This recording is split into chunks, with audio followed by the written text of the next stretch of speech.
Get back in control with Off the Wagon, adventures in emotional eating, health, and weight loss. Each episode containing fork-sized mindset tweaks, perspective shifts, and lifestyle hacks to get you back on the wagon. Whether it's habit change, emotional eating, addictions, weight loss, willpower, or relationships, there's something here for you. So let's get on the wagon and get down the road to your goals with me, Christy R. Hall. Welcome to episode 32, where today we're talking about how to tell the difference between physical and emotional hunger, how to use the hunger and fullness scale, and what to do when that scale doesn't work. Hunger is, you might say, akin to being in a relationship. If you're not sure you're in one, you're most likely not. So if you aren't sure if you're hungry, you probably aren't. For many of us, from the moment we cried as babies or threw a tantrum as toddlers, our moms have always tried to satisfy or placate us by feeding us or giving us treats. And from that moment forward, the connection and the lines between eating to satisfy hunger and eating for other reasons became a blurred one. And this was our first introduction to using food as a reward, or as a way to get what we want, or to make us feel better. As we grew older and our emotional burdens got heavier, from being teased and bullied at school to having acne breakouts to not having the best fashion sense or not being able to afford fashion at all, to that first rejection, one thing that always seemed to make it feel better was food. Food was always there, and it would never judge us. This is why most diets and ways of eating fail us. They provide food rules and guidelines, but no emotional rules and guidelines. Although if they did, they would probably be something along the lines of avoid stress and avoid sadness and depression and rejection and all of the painful things in life. As a matter of fact, I think I'd rather go on that diet and just leave my food alone. Wouldn't you? But we can't really control the moments of life, so we try to control the food instead. The problem, though, is that diets disconnect us from our bodies. We learn to override our biological impulses for hunger, opting to eat at times or in the quantities suggested by books and gurus. We ignore our fullness cues, choosing only to eat the amounts we're allowed, and sometimes less. In fact, we use strength of will, also known as willpower, to override our body's natural instincts. As dieting pros, we have tons of willpower, really. You've been practicing it for years. The problem is that it's a simple enough, although sometimes difficult thing, to override your biology. After all, you've been training yourself to do that all your life. Need to go to the bathroom? Hold it. Feeling fidgety or bored? Sit still. Got a headache? I'll take an aspirin in a minute. Emotions are a harder thing to control, harder to ignore. In fact, I want to point out something specific here about your emotions. Most people think that emotional eaters are ignoring their emotions. By definition, to ignore is to take no notice of, to reject or deny something. If you did not notice that you were having negative emotions, then there would be no need to eat in response to them. Again, if you denied their existence, there would be no need to do something as an alternative to feeling them. The truth is that emotional eaters are acutely aware of their emotions. They know they are having them, even if they can't put a specific label to exactly what they are feeling or why they are feeling it. They are feeling something. And in the case of negative emotions, they don't like it. But at the same time, they don't know what else to do with those emotions, how to allow them to pass, or what to do to process them and help them move on. My point here is that if you're an emotional eater, chances are, contrary to what Google and HuffPost tells you, you are not ignoring your feelings and emotions. You're just not handling them in an effective way. So the lines of physical and emotional hunger have become blurred because we ignore our bodies through the use of other people's guidelines, rules, and restrictions, while at the same time using food as a physical band-aid for emotional pain. So when emotional eaters try to give up dieting or embrace intuitive or normal eating, one of the first things they're introduced to is the hunger and fullness scale. And you may have heard me talk about this on a previous podcast. What the hunger and fullness scale is a chart where you relate your level of hunger or fullness by the symptoms or sensations you feel in your body. It typically goes on a scale from 1 to 10, where 1 means you're so hungry you think you may pass out, and 10 means you are so full you think you may be sick. The general instructions that would-be intuitive and normal eaters are given are to eat when your level of hunger is between a 3 and a 4, so that you have better control of what you eat, and to stop eating when you're at a 6 or 7. One important thing to note is that your brain registers signals of being full quite slowly.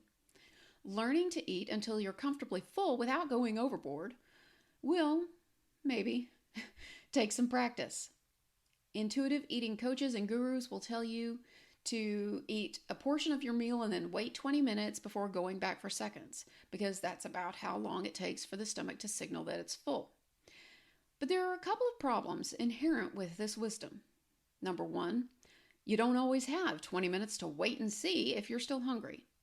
Number 2, you may not always be in a situation where you can eat when you actually hit a 3 or a 4. Number 3, there are occasions when eating to an 8 might be a better choice, especially if you know you're not going to be able to eat again for a while, which might cause you to dip below a 3 later. And perhaps most important is number 4. You may not be in touch with your body enough to know when you're at a 3 or a 4, or when you've eaten beyond a 6 or a 7. These problems are compounded by the fact that it's not always easy to know the difference between emotional and physical hunger. For example, when you have a craving for something rich and decadent, it could be your body's very polite way of signaling you that it's time to eat by throwing you images of that quick energy cake, because craving carbs is often a sign of being pretty hungry. But it could also be a sign that you're looking for a distraction from an emotional situation, like that snarky remark a coworker made, or having to give a report at work, or spilling your morning coffee and having a bad day. The question is, how can you tell the difference between the two, considering that these two scenarios present themselves in exactly the same way? And depending on how your body responds to stress, anxiety, or excitement, you may actually feel sensations in your stomach area either way. Here are some questions to ask yourself that may help you identify whether or not you're physically or emotionally hungry. Question number 1. Am I looking to escape or get away? If you're looking for something to eat as a way to get away from how you feel, or to distract yourself from a stressful situation, then it's likely your drive to eat is emotional. Question number 2. Am I having a heightened emotional response right now? From a biological perspective, we digest and assimilate our food better when we're in a calm and relaxed state. I always suggest to clients that if they're feeling particularly stressed or upset, it's best to wait and attend to their emotions first. By eating in a heightened emotional state, you're setting yourself up to disconnect from your body and the sensations you feel there. These sensations will include hunger and fullness, and this may lead you to eat more than your body requires. Question number 3.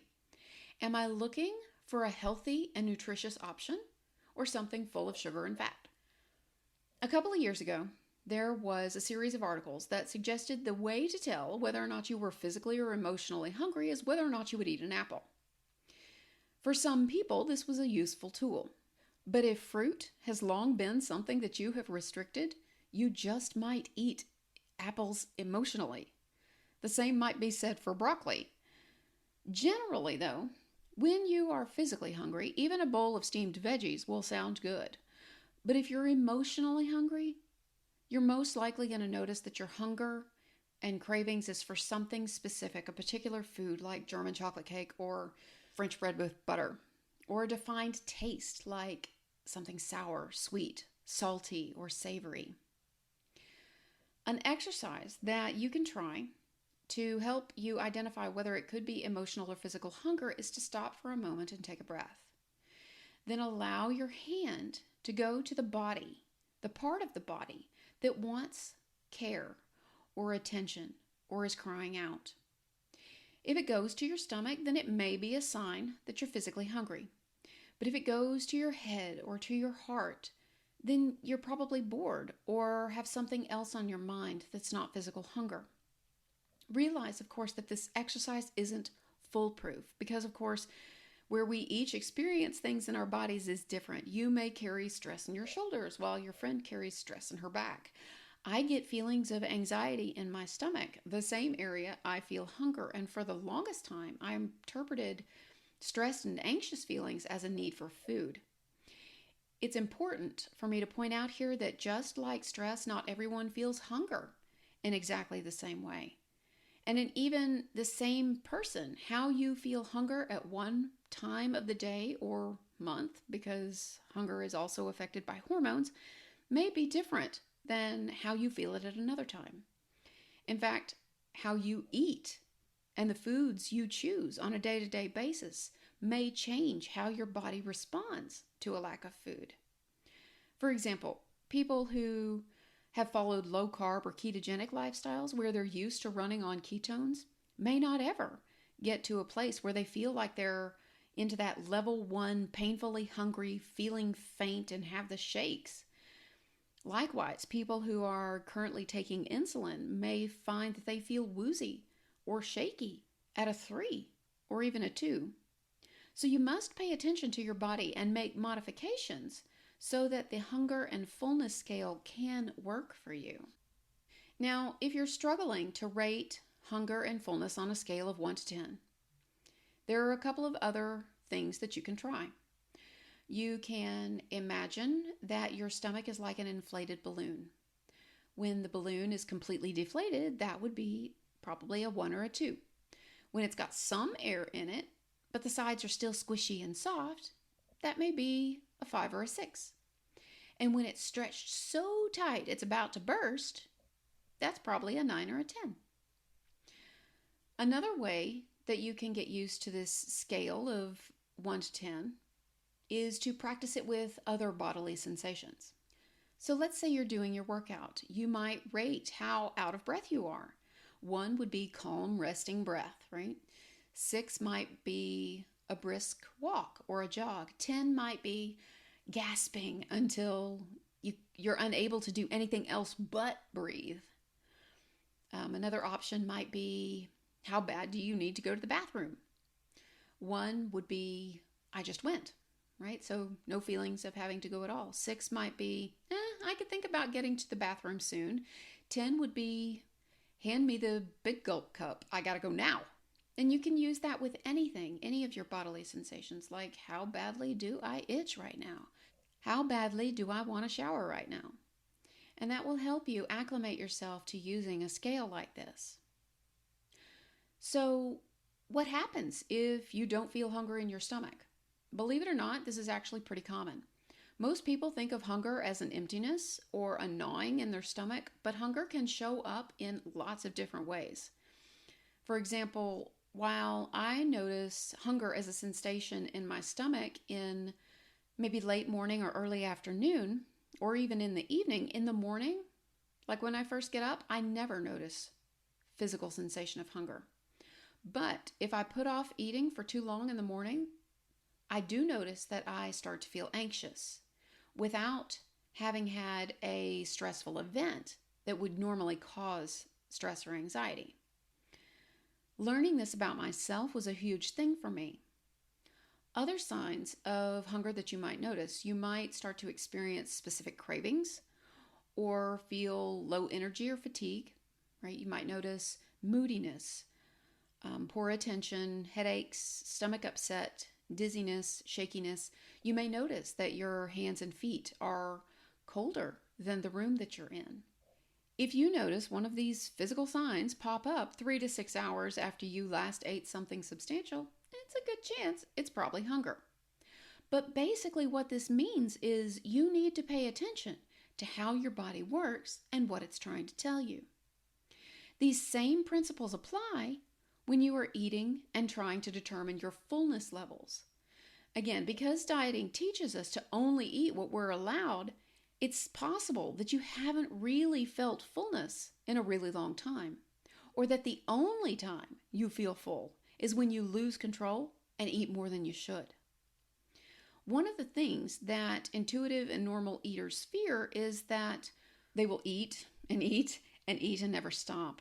And sometimes it feels that way as you adjust from portion size limitations to eating what your body needs.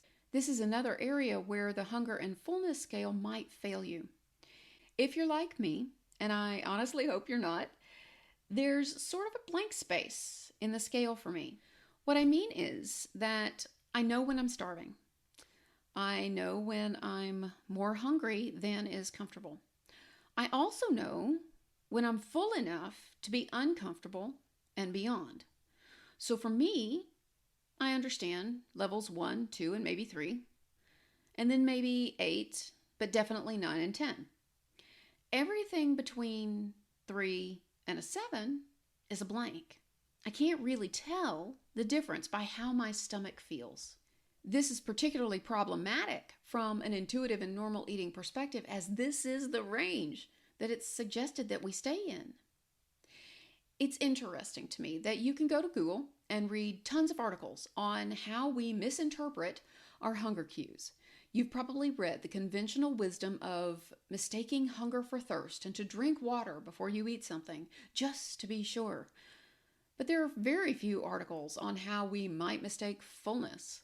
But it stands to reason that if we can mistake and misunderstand one, that we might mistake and misunderstand the other, right? So again, this is where you have to pay more attention to your body and its signals, because it may not be giving them to you in the exact way they say in all the books. Your stomach may not feel full, especially if you're used to eating past that point. Going beyond to where you can actually feel fullness and pressure. So here are some other signs to look for to determine that your body may be telling you that it's full or ready for you to stop eating. It may be giving you these signals before you get to fullness. They're often very subtle, so you might be missing them. But when you do finally notice them, you may be surprised that you didn't notice them sooner. When your hunger is satisfied, you might get a feeling or a sense of contentment or peace or calm, less anxious, as well as a loss in the interest in eating. The taste of the food may change, and it may not taste quite as good as it did before. Although, this may only happen if you were truly hungry when you started eating. You may notice a tendency to take a big breath or even a sigh when you get to the point of being satisfied without being full or stuffed. Keep in mind that if you are still limiting portions and sizes based on what you can or are allowed to eat, that you may not have enough food on your plate for your body to register these responses. The real question here is, are you just eating for the moment, or are you trying to create a lifelong healthy relationship with your food and your body? One of the primary characteristics of emotional eating is being overwhelmed by feelings of guilt after eating. Many times you might find yourself saying, just one more cookie and then I'm done. But most of the time, and specifically when eating emotionally, one is rarely one. It often becomes 2, 3, 4, until the entire box is gone. And when this happens, feelings of guilt and shame take over as you start blaming yourself for being such a weak person that you can't even control the number of cookies you eat. This is because in the moment, we just want something that will make us feel good or better in the now.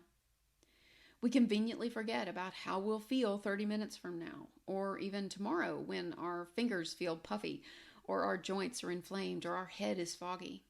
We ignore the truth that the extra salt or the carb fest has real physical consequences in an attempt to feel something other than what we're actually feeling for just a few moments. Emotional eating mastery isn't about the complete and total elimination of emotional eating. I'm not even sure that's possible or that it should be the goal.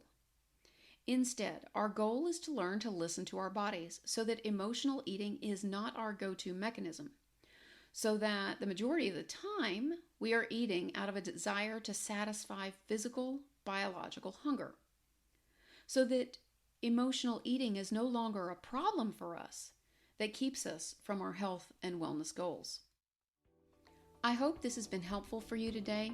And before I forget, be sure to check out the resource section with this podcast and check out the several versions of the hunger and fullness scale that I've provided for you. I haven't always felt that the generally accepted hunger and fullness scale is that intuitive. And so I've provided a couple of different versions of it, and hopefully one of those will make more sense to you or will work with you and your body's signals and sensations. If you'd like to talk to me about your relationship with your body, your food, or the hunger and fullness scale, I would love to talk to you. You can reach me on Facebook at fb.me/Coach